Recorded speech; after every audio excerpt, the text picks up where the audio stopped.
Hey, big mama. Oh, you're so wet.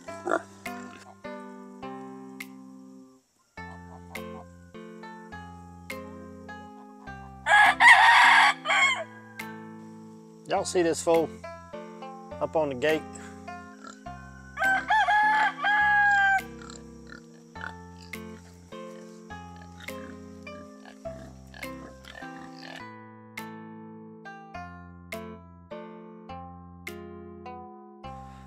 Hey, what's up guys? Stan here from Rocky Creek. It's been a really long time.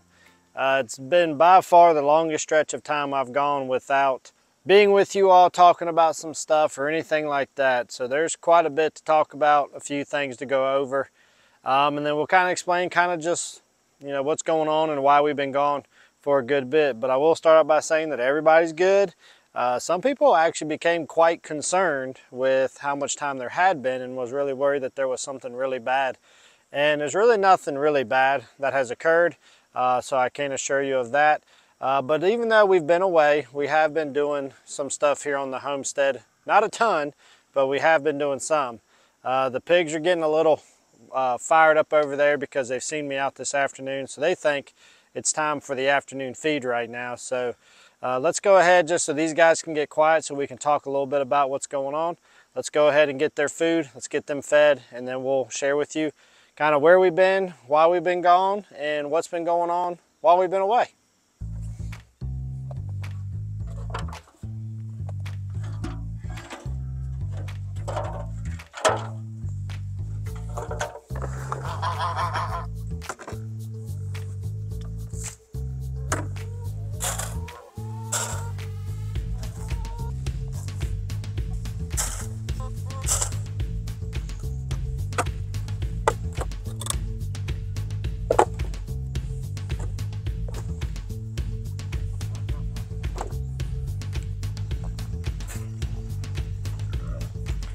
Hey, calm down, girl. We're gonna bring you your food.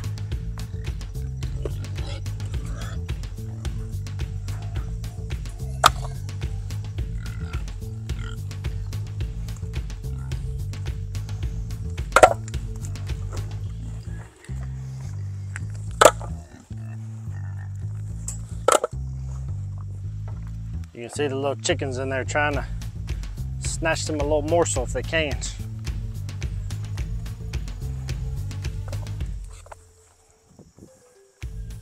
All right, so now that all the pigs are eating and have kind of quieted down now, we'll give you a little update on what's going on with the pigs. So we got a couple things that have happened, I think, since the last time we were together. And that is, number one, Big Mama is in a pen by herself now, and that's for a couple of reasons. Number one is I wasn't sure if Big Mama had been bred by mater or not.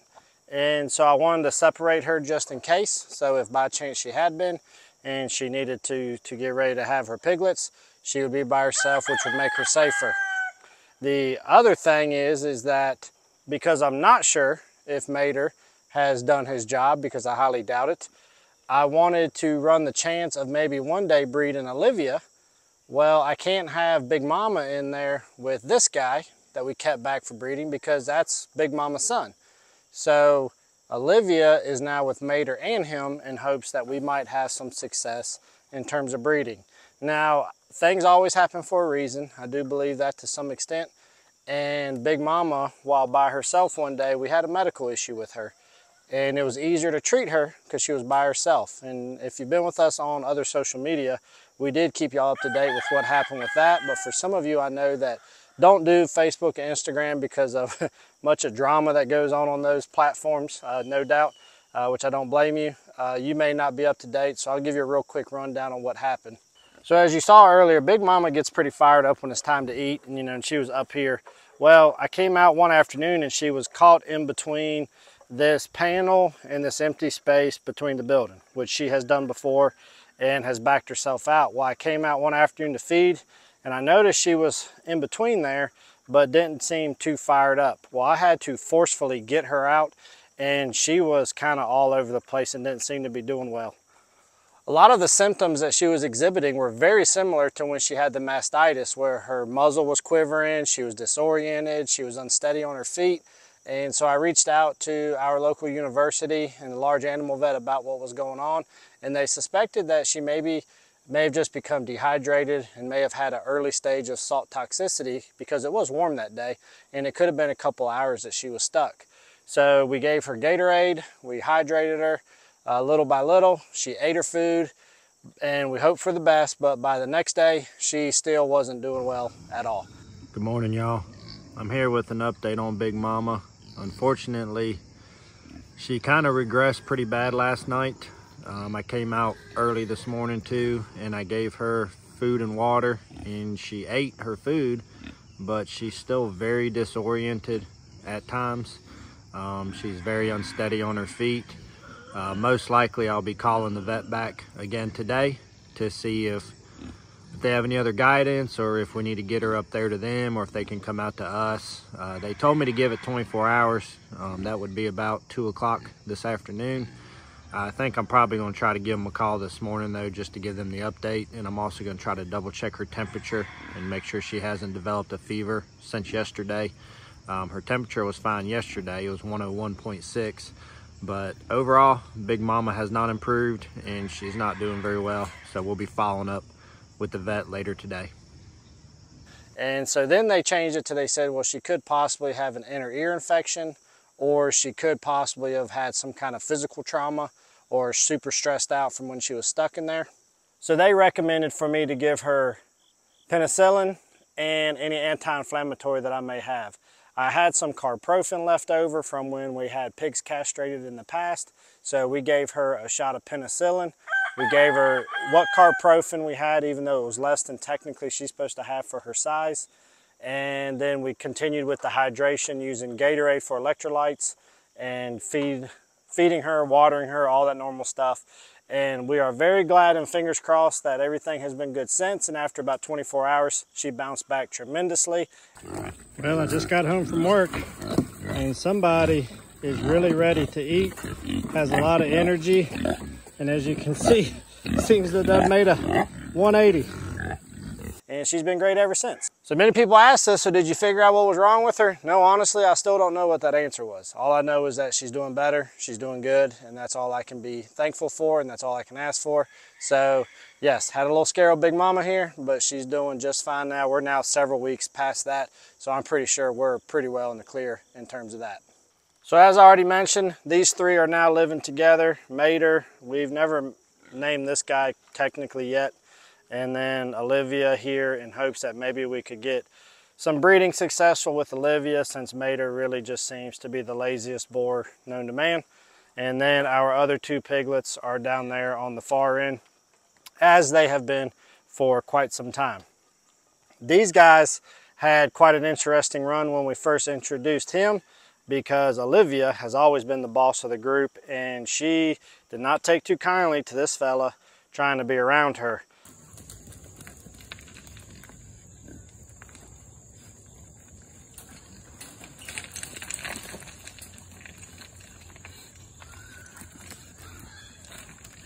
As time has gone, as always, they have since worked it out. There's definitely is a pecking order though. Believe it or not, Mater is he's kind of stepped up his game in terms of dominance. So really, Mater kind of dominates both of them. And then it's probably Olivia, and then this poor fella's down there at the bottom of the totem pole as of right now. Ain't that right, Bubba? All in all though, all the pigs are doing well in terms of health-wise right now. The only thing that we're still not having much success with is breeding our own pigs. The only piglets born to date here on the property came from Big Mama, where she was pre-bred before we got her. So we will continue to try to figure that out, work that out, and move on from there. But overall, that's what's going on with the pigs since we've been gone. Overall, the chickens are doing the same as always. We got more chickens than we've ever had, which equals we got more eggs than we've ever had. The chickens, all of them have pretty much gone into full-on laying, other than the two white chickens we got, which I think were white starlings or something to that effect. I don't remember the name of them. And then two black Australarps. But otherwise, everybody else has gone into full-on laying. All the new chicks that we hatched out ourselves earlier this year, they're all laying, and to the tune of we're getting around 40 or so eggs every 2 days. is what I'm figuring out. And it's a lot right now, but now as we go into winter, that should slow down, but we're able to get those eggs to a lot of people that can put them to use. But outside of that, they have been going a little bit crazy. We kind of have basically two forms of flocks. You got your inner flock that stays within the run, which is Bruce and his gang. And then you got our other rooster and his posse of about 8 or 9 hens who seem to just be roaming the property all the time. It's kind of worked out pretty well. We got really bad tick problem here on our property, so it's kind of helped. The biggest thing is I have to really watch them and make sure that they're staying on our property and not going on to other people's properties. And so far, they're still doing okay in terms of that. The big issue we got going on right now, which is good and bad, is with the tremendous amount of egg laying, is we got a tremendous amount of broodiness going on. Yesterday when I came in here, every nesting box had a broody hen in it, and we got a broody hen that's not even in the run area. So let's see how that's looking like today. I try to clear them eggs out as best I could, and hopefully we could combat some of that. Let's go inside here and see if we got the broody issue still. Empty, empty, empty. And then of course this mama, you've already had babies. You don't need to hatch more babies. You've already hatched us some this year. But you look like you got that look in your eye. So it seems we've solved for the most part the broodiness in the coop, but here's where my bigger issue is. This has been about a week going now. Discovered this recently. This girl here is broody, and she ain't just broody. She's like screams if you try to mess with the eggs and stuff. So we've been just leaving her be. It's kind of risky because she's not very protected in here, but we're just gonna let her do her thing and see what happens. So now before we go down and talk about the garden, let's show you a really big change that we had go on. And we want to do more, but this is about all we could pay for right now because it was about $4,000 to get it done. But let me show you. There's some of it right there. We got some big old trees taken down, and like these don't look huge, but they're actually 40+ foot long, and that's only about half of the tree. This one here was about 40 some feet long, and that was about half of it. So they're about 80 to 100 feet tall overall. They hauled a ton off, but it's cleared up so much of the space up here as what we had before. This will give you an idea of size. So like that's my foot on one of the bases of the trunks. I'd say they're probably 3 foot across, give or take. But we had these two here taken down that are along the shed here. And what I really think I'm wanting to do with such a cleared out space is if I can figure out some kind of an idea, but if I can do like a lean-to off of the side of the shed and give me some covered shelter for our mowers and different things like that, I think that would be a huge help. Now as we're heading towards the garden, they did cut down a few over in this area, which is where we used to have some of the pigs. And then as they were running out of time, they couldn't get whole trees down. So they trimmed out a whole lot of dead stuff out of a lot of these trees to try to reduce the amount of stuff that would fall when we're out here working. Now we've already got it worked out for somebody that's going to be getting the logs and stuff, because I don't have a way to mill the lumber myself. We don't currently have a wood burning heat source of any kind. We priced it last year. It was very, very expensive. And so we've actually switched from putting a wood stove in the house to maybe one day doing an outdoor boiler system. But that's going to take some time to get to the point that we can financially do that. So for right now, we've got somebody that's going to get all that, and there'll be plenty more trees that we'll get down in the future while we're here on this property. So, but getting these trees down is opening up a lot of space. It's increasing more sunlight. But of course it was dry as a bone when all the way up until they came to cut them. They ended up coming about a month earlier than I expected. And they came while I was at work. Well then, ever since they cut the trees down and wore down the grass, it has rained. And so everything's starting to get a little muddy. So working in the yard and some stuff like that isn't really conducive right now until some things dry out. But so getting the trees down though has been a huge thing for us. It's really opening up some of the property, and hopefully we can do, I think one more round of their cutting should get us to about the point that I would really like to see it. But let's go ahead and jump in here into the garden and show you what's going on with that, because we are actually going to be planting something here in the coming weeks. So I spent a lot of time down here, actually on my birthday a few weeks ago, clearing out a lot of the dead stuff. The weeds had taken over, plants were dying off pretty bad, and so we've been cleaning it up, trying to get things ready. From the rain, we got some tomatoes that are rotted, but we do still have a lot of good red tomatoes on here as these plants are dying, so we do need to get the last little bit of these off, and we'll freeze those. I've pulled most everything out over here, but you can see we got peppers galore, which for us around this time of year, it's not uncommon for the peppers to really come in heavy here towards the latter part of the year. I mean, these jalapenos, I mean, they're big. The okra has gone haywire. I have actually not kept up with the okra very good. These pods keep getting too big on me, and so I end up feeding them to animals. But when I do get the small ones, I've been trying to keep them. We'll see if they end up doing anything, but we do got a couple pumpkins growing. Got one there. Got another one starting there. We pulled most of everything out of this bed now. That's where the melons were. They kind of really didn't do near as good as they had in the past. We only got a handful of them out before they kind of got rotten. We've pulled all the cucamelons out. We've pulled all the beans out. We've pulled the lettuce out, but you can see where some seed dropped. The lettuce is trying to grow again, so who knows, we may end up with fall lettuce when it's all said and done. And it looks like the beans maybe are trying to do the same thing. I'm gonna get ready to rip out the rest of this Swiss chard and the kohlrabi. Of course, this Swiss chard still looks amazing now that it's getting some rain. I mean, this stuff just keeps producing non-stop. The flowers are looking great. This coxcomb is getting huge now. I mean, it's bigger than my hand. It's so velvety. It's such a beautiful flower. I think I'm definitely gonna grow this more in the future. And look at the strawberry patch, guys. It has like completely taken over. You know, we just put the 3 little plants in here and it didn't look like a lot, and they have really taken over this flower bed. The radish and carrot bed has mostly been all taken up. The only stuff you see sprouting up here is where there was a little bit of leftover seed that took off, which we'll get all that pulled out. So you're probably wondering, why do I need to rip this stuff out of the beds? Well, the reason why I need to rip some stuff out is because we're actually going to try to plant garlic for the first time this year over the season. And I'll share with you some more here in the upcoming video of where we end up getting that from. And something that was really cool that the particular company offered that made it kind of neat for us to do as a first-time garlic grower. And so I'm not sure how much bed space I'm gonna need right now, just because I might get some lettuce growing in that one garden bed that I didn't plan to, which will do okay in the fall. The Swiss chard is kind of bouncing back and looking really good, so I may let them do their thing. I may try to hopefully have enough space between the big round bed and maybe the one in the very back there where the carrots and the radishes used to be. And if that's enough area for what garlic I do have, I'll try to do those first. If I run out of room there, then I'll work my way over into these other beds and figure out what else I might pull out. But we'll share some more about that with you when we get the time. I'm still brainstorming on that.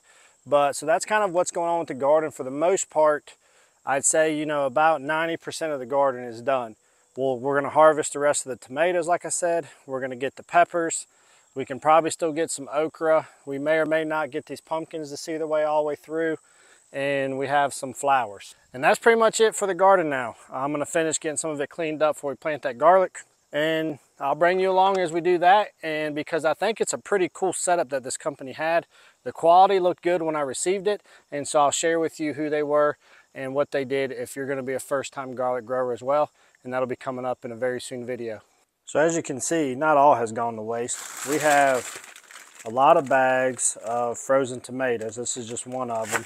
There's a whole bunch underneath all these pancakes. We harvested a ton of beans, which we just end up freezing for time's sakes. You can see a bunch more down yonder. Same thing with the carrots. We just actually froze them whole. Most of these will get used in soups, stews, broths, all that kind of stuff as we go into the winter time. So, you know, we were able to harvest some stuff. We got a bunch more in our freezer inside the house, especially some of the vegetables, because we'll use those much more often. My big upright freezer has a whole lot more tomatoes, and sometime in the fall or winter we're going to get processing a whole lot of those, so that way they didn't go to waste either. Some other stuff we've already done with the tomatoes is made some pasta sauces, and we also tried our hand at some homemade ketchup. It honestly does not taste anything like regular ketchup, but it's actually not bad. It's kind of a bit more tangy, and it's just a little bit thinner. Then of course you always have your tried and true just crushed tomatoes, diced tomatoes for sauces and different things like that. We did a bunch of those as well. And then the leftover skins and stuff from the food mill, I dehydrated those, and we're going to grind these down into powder very soon. So guys, so where have we been? Because this was by far the longest that I've been away. And to be really 100% honest with you is that I kind of wasn't really feeling doing YouTube videos for a little bit. You know, don't get me wrong, I did miss doing them. There was a part of me that would always think like, man, it'd really be nice if I could film this. This would be really great to share with some people, because the life, look at this guy, the life still goes on. You know, just because I'm not putting up videos or I'm not really active on Facebook or Instagram doesn't mean I'm not doing stuff. You know, the lifestyle and what we're trying to work towards continues, whether it's on camera or not. But I think the best that I could say is that since I left my career in law enforcement and I've been working in another job where about half of the time I'm really working by myself. Sometimes I'm way out in rural parts of our state, and it's really just me looking at the mountainside or farmland where I'm working, and it's just me and my thoughts, if you sort of want to get sort of deep about it, if you will. And you know, you just really start thinking about a lot of stuff. And you know, we've been going to church regularly again for about the past year or so. And you know, they recently talked about, you know, priorities in life. And YouTube is important to me, because if it wasn't for YouTube, I wouldn't have all this that I do now. Most of what I did and what gave me the confidence to do it is from what I learned from other people. And I wanted the opportunity to hopefully give back to other people, because so many people make it look so easy.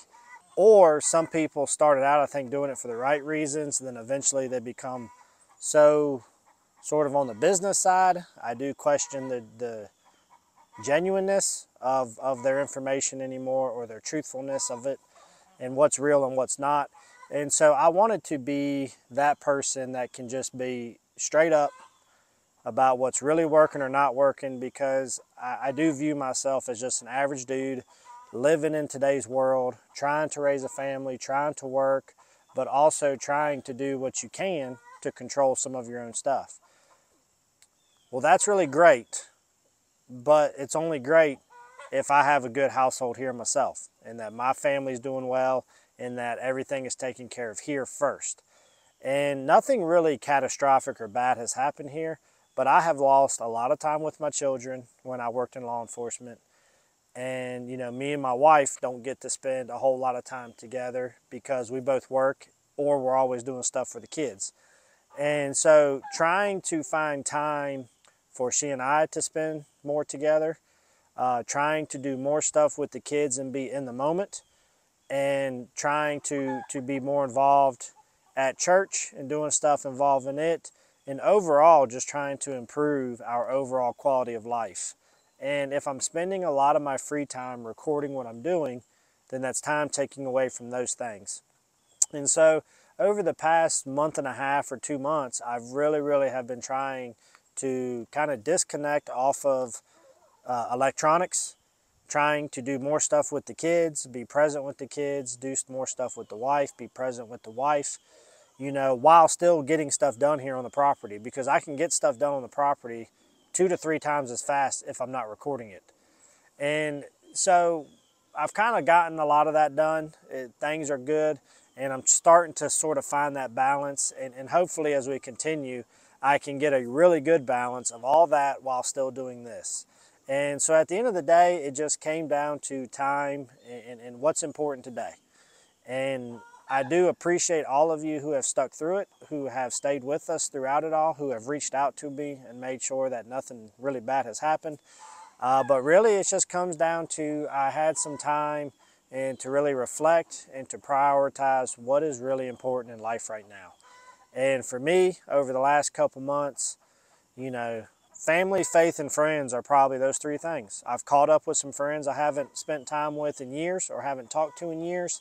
I spent time with the family that I more time over the last 2 months than I probably had in close to a year. And so, you know, now that that seems to be balancing out, hopefully we can get back to normal recording and some things of that nature. So just know that if there's a little bit of time in between us sharing some stuff with you, most likely we're just doing stuff as a family, or we're spending time with friends, or maybe doing something more with our church than what we did in the past. So for all you all that have stuck it out with us, we do appreciate it. I hope this update helped you some, and hopefully we'll be here right back with you here very soon, because I really do want to get this garlic put into the garden. I want to aim for probably here in the next 2 weeks to try to get that in, and I have every intention to bring you all along with it. So if you guys have any questions or anything, or some concerns, or just want to reach out to us about anything, don't hesitate to do so. You can go visit our website at rockycreekhomestead.com. You can shoot us an email, or of course you can always reach out to us on any of our social media outlets. So guys, we appreciate your support. We hope all y'all have been doing well, and we're going to see y'all guys here real soon on our next episode. Thanks guys.